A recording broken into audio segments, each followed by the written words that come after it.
All right, here we are. Look, see how good that looks? Yeah, it looks good. We're live. Hey, it's Ted again with the Ted Show, episode 165. So you got a nice even number for our episode today. We're at the Citrus Club, and I'm with my friend Robert Roundtree, who's got a lot of nicknames, but we won't go there right now. We'll tag those later. He's generous enough to be on the show and gracious enough to be on the show today because of our mutual friend, Trisha Dennis. And so let us know you can hear us or see us. Trisha's on, Rhonda's on. Hey, Susie. Welcome, my friend. Obviously, they can hear us. You can do your show. Yeah, I'm making sure we please share the do. show. No, it's good. So we all do this. We do this stuff. You can hear "Lady" by Kenny Rogers, which I almost broke into a minute ago. The music. We've had the craziest day here. It was administrative assistance day at the club, so no rooms were open. They have a whole bunch of events tonight, so we have shot the show pretty much everywhere in the club today. This actually is one of my favorite places to shoot because look how good that lighting is. We look awesome. So anyway, welcome. Thank you for taking the time out. I have to tell you, so the show is about cannabis, everything you wanted to know about cannabis, education, health, business. But I have to tell you, Robert walked up to the table and I almost asked him if he was lost. Mainly because, this isn't, you know me, I'm totally transparent. So mainly because I saw all your great pictures. You've got the sunshine shirt on, you got the hat, you're looking good. Hey, Diane. And I thought this guy can't possibly be Robert Roundtree. So that's my fault for stereotyping you, I guess is the right word. But that was mainly from the pictures. It wasn't that I thought, everybody was coming up like Spicoli from Fast Times at Ridgemont High, right? You're probably not old enough to even know who that is. I know. I heard from my parents. Oh, gee. Okay, anyway, that was a great show. We appreciate everything that you had to say, Robert. It's over now. So thanks for coming on the show. I know it's always a weird, like when you come live, because you do your own podcast, right, which is the Marijuana Solution. Correct. And you have your own media platform, which is floridamarijuana.net. And That's so right. I imagine it must be interesting to get out there and talk at what I would consider quote-unquote places that wouldn't necessarily engage or be welcoming. Yeah, absolutely. That's a really big thing about raising awareness, is to be able to receive places, to have a platform to speak outside of my comfort zone, which is within the cannabis industry, like you said. And I love nothing more than speaking to people that have a lot of questions. They don't know much about the cannabis industry, because I do spend a lot of time inside the proverbial bubble, networking with other individuals, and a lot of people still don't know that you can get medical marijuana in Florida and that it's available. A lot of people don't understand really how to maneuver through anything that has to do with cannabis or marijuana. So let's educate them. Let's take them through some of the steps. So give us a little history on you, a little bit about you, and then maybe how you got to let's end it with, not all the way end it, but this particular part of it.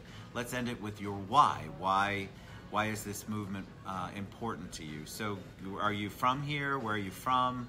What did you do prior to being in charge of all things cannabis in Florida? Oh, wow. Thanks for the question. I started using cannabis at a young age. Looking back, now I was self-medicating, and I got out of high school, went into the Navy. It's like a short and condensed version. I didn't go to college, but I ended up going in the Navy to serve our country. And thank you for that. You're welcome. And started using cannabis, and was, other than honorably discharged, it's not a dishonorable. I still lose all my benefits.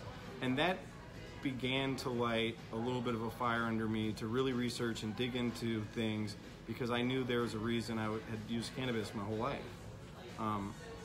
And fast forward to 2014, at that point, yes, who I am and why I'm so passionate about it. Yes, please, talk about that. I've been arrested a couple times for cannabis. I was arrested and charged with trafficking, and I had a jar of coconut oil that was about this big, infused, and charged with trafficking. They weighed the glass jar, they weighed the butter, and I had to spend a ton of money, put my house up for, a lien, and fight it. Ended up getting a misdemeanor, and I've had trouble getting housing since then, so I have these charges. So all right, so explain to me, because again, I think most people know that I have not. I'm a huge proponent. I have to keep going on record about that. Yes, for you all are. cannabis use, I'm not even concerned about the medical part, but all of it. I think it's ridiculous that people are going to jail, still in jail, spending time in jail for it. So on the record, 1,000 times over, I want everyone to know who's watching that that is my position.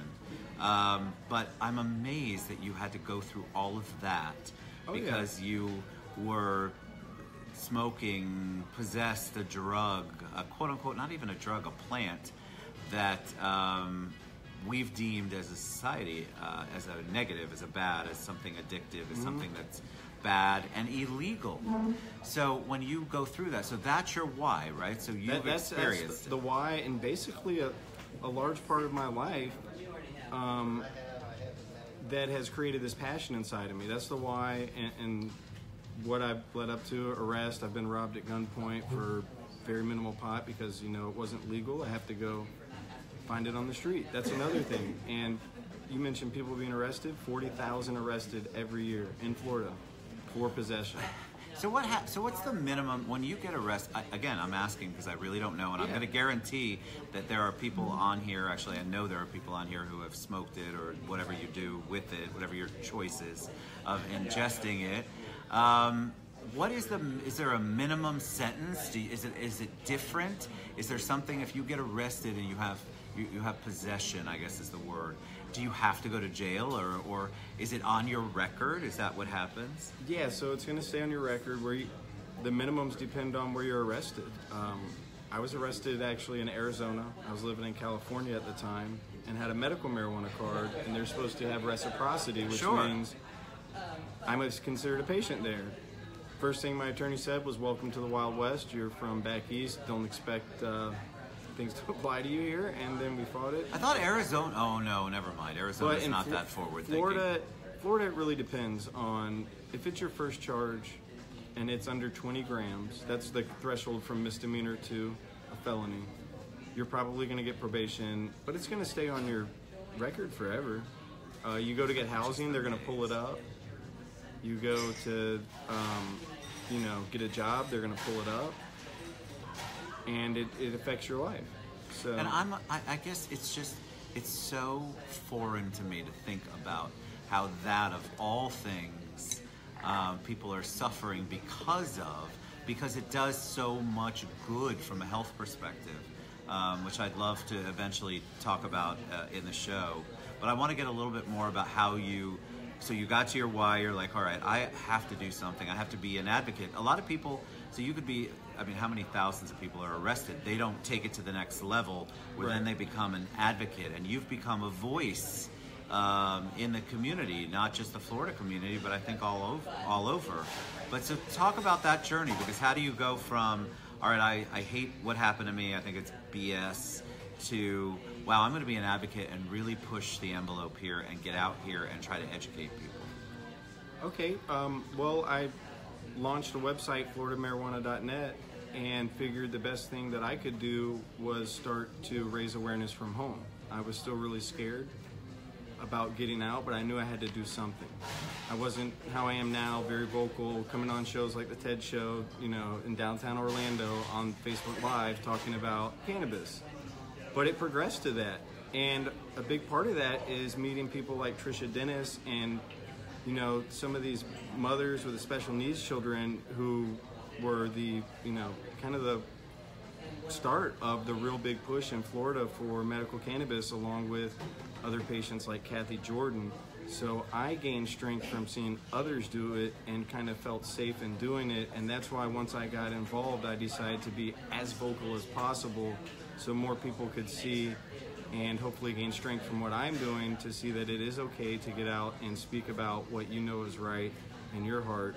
And for me, that's advocating for cannabis because, like you said, it is an amazing plant. We can use it for food, fuel, clothing, shelter, and medicine.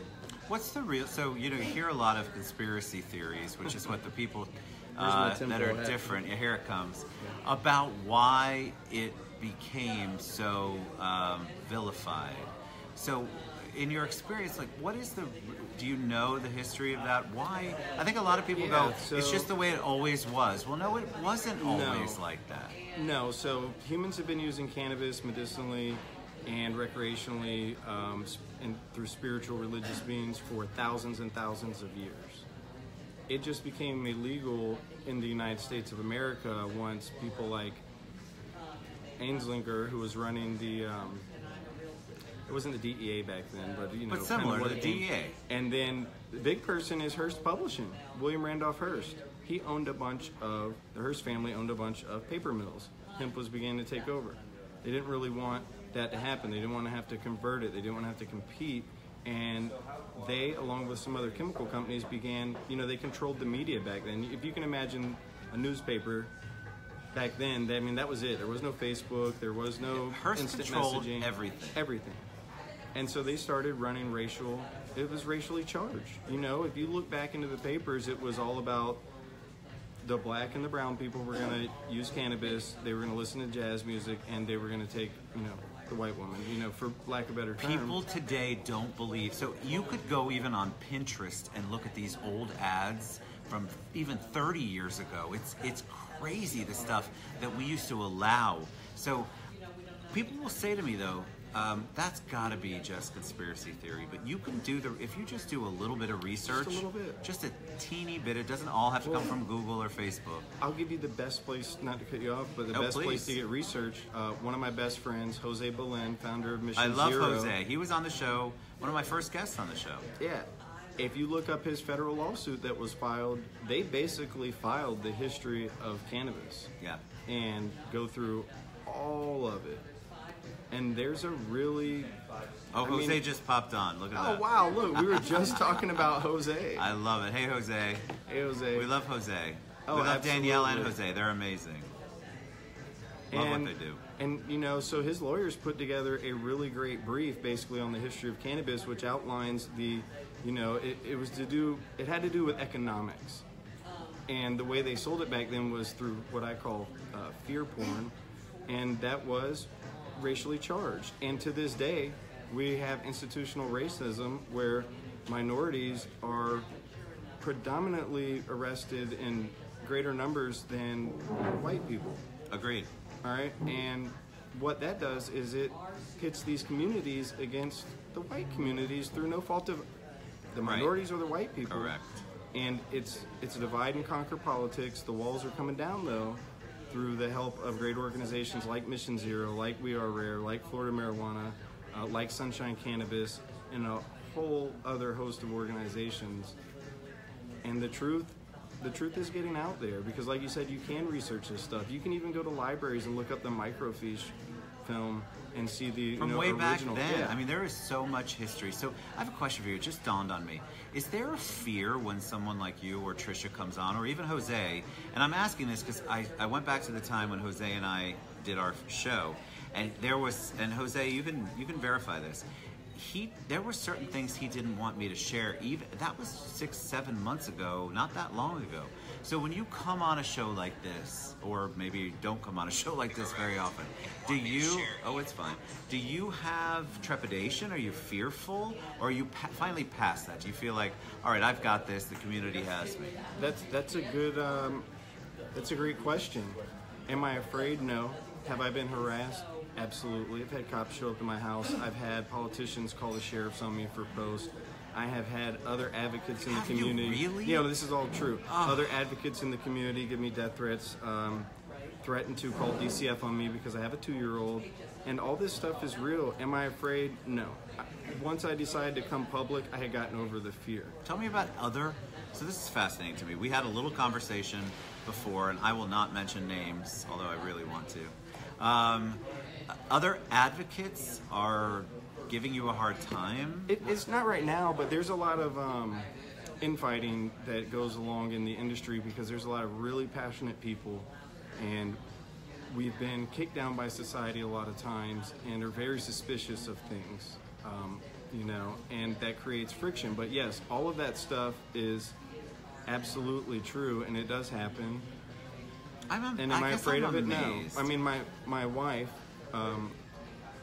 she's had to block people on Facebook because they harass her and send her like videos of me trying to claim that I'm doing all these crazy things. And it's What is the is it harassment really other for? advocates is what I want to know, or is it we got Feeders. big pharma, we Yeah. got government agitators, like I said, who was it? Julio Gonzalez, the state representative from Sarasota County, called these sheriffs on me for telling him on Twitter that a group of disabled veterans were going to be protesting very loud but civil at his public gathering.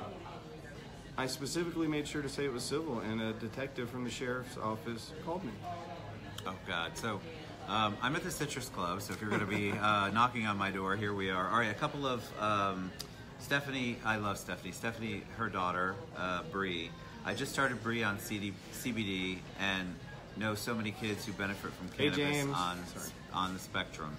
And that's the other thing. So, and Trisha came on and talked about Noah and talked about her battles and the things that she had to go through in order to get.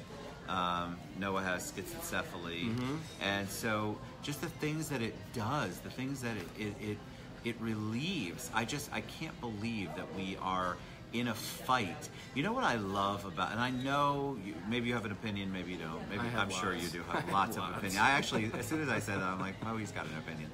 But I believe that the biggest normalcy is because we have a local person who is a big, loud voice for it. And regardless of whether you believe in his politics or where he's at, he really brought it to the forefront because he's the first quote-unquote businessman that got behind it in a loud way. And I'm talking about John Morgan, of course. So, and I believe that until he got on board whatever's going on with his particular business, and I don't know how you all feel in the community, but I can tell you from an outsider, let's say I'm quote-unquote an outsider, I look at that and I go, if John Morgan thinks it's okay, then by golly, it should be okay. And I think that has a positive, powerful impact on the people that some of the people you're trying to reach.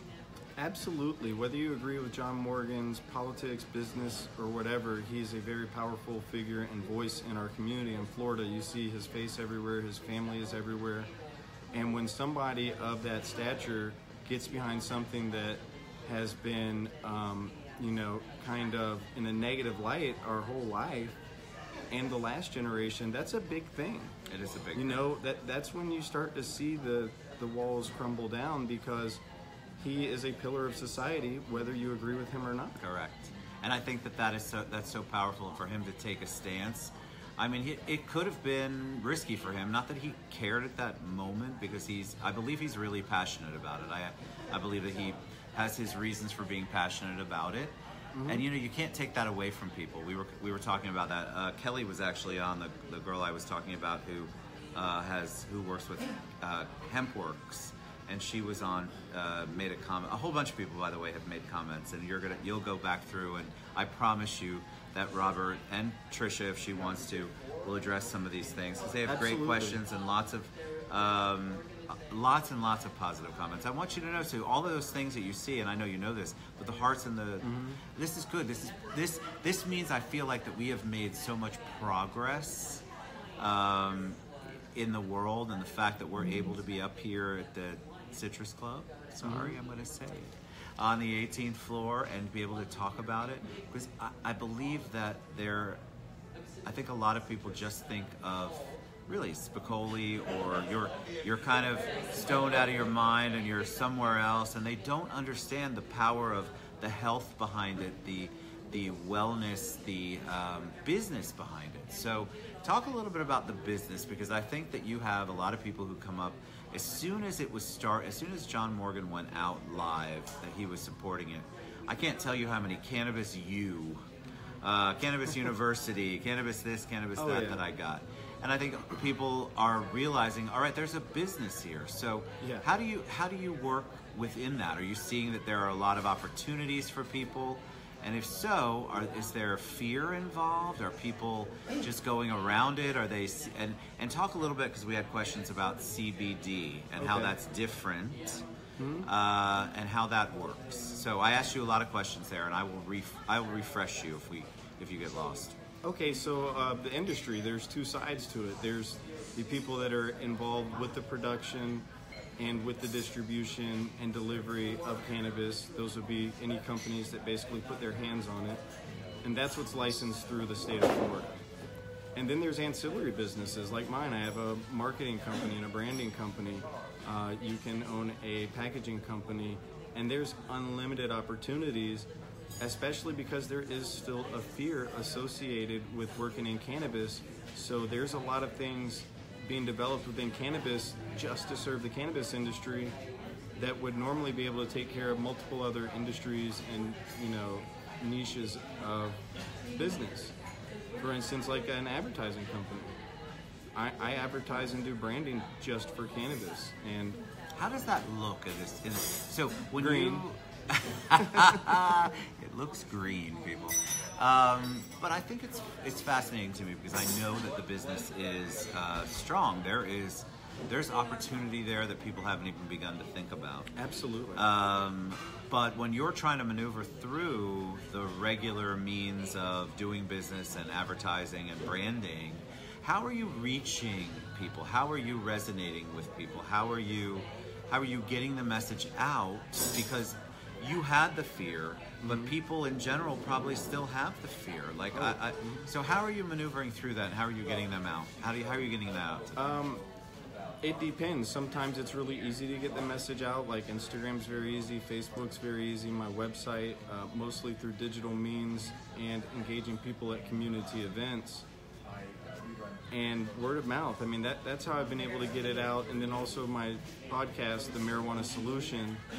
Now, I'm not able to spend advertising dollars, so everything we do is organic because you're not allowed to advertise being in a federally illegal business, which is what we're talk about in. that. I didn't know this, all right? And we've got a couple of questions on the back, but I want to know more about that. So you're not able to advertise? On, like, Facebook won't allow you to unless you're just an advocacy organization, you know, about, like, reform. You can't advertise your business like around your dispensary cannot. And actually, 2 dispensaries in Florida had their pages removed within the last, I think, 21 days. And these are companies with multiple retail stores around the state. They would love to spend money on advertising if they could, but they can only do it, you know, by unconventional means. So a show like this, for example, so am I going to Facebook jail after this? Is that what's happening? No, not at all. Like it's you're weird to me you're that not would even be an issue. Posting like pictures of cannabis products that are I don't have for the sale in paraphernalia Florida, right? No paraphernalia. Okay, I got you. And I did see a question about banking that somebody asked. Yes, I was just going to say Sharon said absolutely an issue in Florida right now. Why? So that, Sharon, that was a great question. Why is that an issue? Educate them, because I think a lot of people come on and think you guys are just being whiny. Go eat your munchies. So it's not an issue to the extent that nobody can get a bank. It's mostly small town banks. They usually have to be state chartered, because if they're federally chartered, they don't want to take money for something and put it in the bank.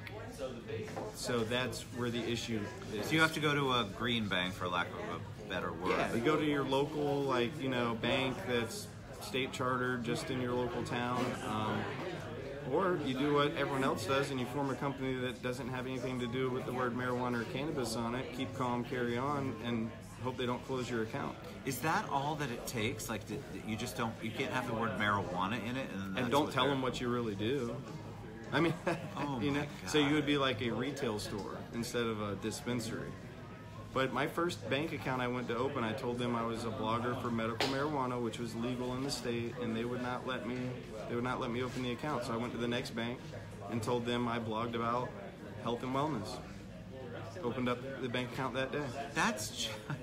I'm sorry. See, I do get educated. The people think that I know the questions beforehand, and I'm just feeding off you. I honestly had absolutely no idea that was going on. And how amazing is it that you have to... It's not that you're not telling the truth. Right. You're just putting a different spin on it, which every other person in business does anyway. Right. But how sad that you have to not be able to include that word in there. Oh, it's really sad, and you know, I think the bankers are just scared. They don't like to lose money, and they don't want to deal with it, right? All right. So talk a little bit about your podcast, because we've been talking. We're going to go long, which is fine. We have a lot of people watching, so Talk a little bit about your podcast, and then talk about FloridaMarijuana.net, because I want people to know how to reach you, and I also want to know, I think they want to know what you're trying to accomplish by having those platforms. Absolutely. So the main thing I'm trying to accomplish through both of them is raising awareness and education and reaching people who don't know anything about medical marijuana to get them interested in exploring it as an alternative health option for themselves. The Marijuana Solution is a podcast where I speak to people from industry, both the entrepreneurs, the advocates. I've had politicians on there. I have, patients on there. We tell patient stories, and I want it. It's called the Marijuana Solution, and we talk about all things marijuana and shed light on everyone's story in it. So the dispensary owner, the security guard at the dispensary, the bud tender, the mom with the sick children, the entrepreneur, the veteran. And on FloridaMarijuana.net, it's actually two functions. I have most of it's education through blogs and different media like pictures and things like that. But then there's the industry side where people can list their businesses. So all the dispensaries are listed on there in Florida. Almost all of the doctors are listed on there. You can go on there, you can search, you find a doctor close to you, you can read reviews, you can leave reviews. So it's another function for patients as well, because we basically take everything that you need to figure out about the medical marijuana industry and condense it down into one thing. We don't want anyone to have to search through all these sites, because like I told you earlier, it's taken me 5-6 years to put all this together. Well, you're a conduit. You're a resource. Instead of going to Google, you can go to FloridaMarijuana.net. There's Dr. Gordon. Dr. Gordon, who just joined. Hi, Dr. Gordon. He's one of the most prominent doctors in Florida. He actually wrote the recommendation for Mr. Joe Redner, which allowed him to win his lawsuit against the state to grow his own cannabis, which is now in an appeal, but he has stage 4 cancer. He needs to grow his own, and Dr. Gordon took a stand as a physician. To this date, he's the only physician in Florida that's taken the charge to do what's right for the patient and give his patient what he needs, which was a recommendation to grow his own cannabis, because he juices the cannabis plant. Wow. And it takes a lot of raw plant matter to produce, like if this was, instead of water, cannabis juice. I mean, that might be a whole plant. Wow. And you can't afford, even him, a man of his stature as far as the wealth and power he has in society, he can't afford it. That was the basis of it, because it would cost him, I think, $15,000 a month. You have lots of questions on that. Dr. Gordon, no tie. I had to look closely. It's giving you a hard time. Yeah, see that. No, listen. See, it wasn't just me. People even know you. Lewis Taylor. Hey, Lewis. Are you Lewis? So he says, why doesn't the DOH find documented people who have smoked cannabis flower for over 20 years and test them? I think he's talking about something that if they find it worked and helped people with pain and depression, then they shouldn't have a problem legalizing it. You would hope that they were that rational. Right. Well, the DOH, the Department of Health, the Office of Medical Marijuana Use is run by a gentleman by the name of Christian Bax. He received his appointment to that office through, some classic nepotism. His sister and family have put into the Republican Party for a long time, and his job begins and ends with Governor Scott. Governor Scott doesn't want to expand the program for whatever reason, and it's just not going to happen. Why is that? I still can't figure out, and this is just me being naive, I'm sure, because I'm not in the fight like you are all the time, but I want to be part of it. I want to try to become more of an advocate and allow, you have a lot of love on this, by the way. I think it's you, because no, it's totally no. Look, they can't believe. They're like, you clean up well. I saw that one. You are, see, not everybody. Everybody was actually surprised. I think maybe. No, they are. Trust me. Only for the TED show, though. I love that. It's exclusive. Yeah. Blair Stutzman says, I had shingles in my face, canceled, and spine issues. Cannabis is the only drug that helps me. Cancer, he said. Cancer. I'm sorry. Yeah, and we hear that a lot. It is politics, Bob. You're right. 100%. It's money. That's what it's about. It's about the people that are currently in control over our healthcare system, our food, our energy. big pharma, right? Too, yeah, well, it's big pharma, it's big chemical, it's big paper, it's all these industries, because the cannabis plant can replace a lot of that stuff. You can plant it over and over and over again on the same land. It's not going to make it fallow. It's actually going to clean out toxins from the land because it's a bioaccumulator. They planted it at Chernobyl to help clean up the nuclear spill site. Listen, people, you have to do your own research, and that's the thing I want to encourage people to do, is that okay, so you're going to Google, or you're going to hear it from your political party, your religious affiliation, and do your own research. Look at Robert's blog, look at his website, look at his podcast. Seriously, do your own research. They can't all be wrong, and there are so many people who are benefiting from it. Do your own research, and if you're suffering from things, why not? We're Florida, we have legalized marijuana. Let's do it. Let's talk about it more instead of trying to hide behind all of it and make it seem like it's this horrible, terrible, vilified thing. It's not. Any parting, and we're going to share everything that Robert has to offer: his podcast information, Facebook page, website. Any parting words of wisdom for them before we head out? Anything you want to share with them or leave them? The best thing I can say is get involved locally. That's where you can make the most change. Find out who the advocates are in your city and your county and network with them, and go talk to the politicians. Go to the county and city commission meetings. Find out where your leaders stand, because if they don't stand in alliance with you, you need to get them there. And reach out online. Go to floridamarijuana.net. Go to themarijuanasolution.com.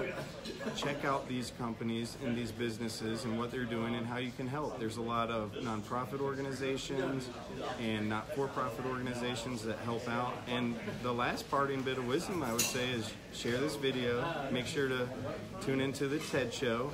He's a huge supporter of medical marijuana and all things cannabis. Amen. And I think we're going to continue to have discussions like this. I'd love to have you on the Marijuana Solution. I'll be there in a minute.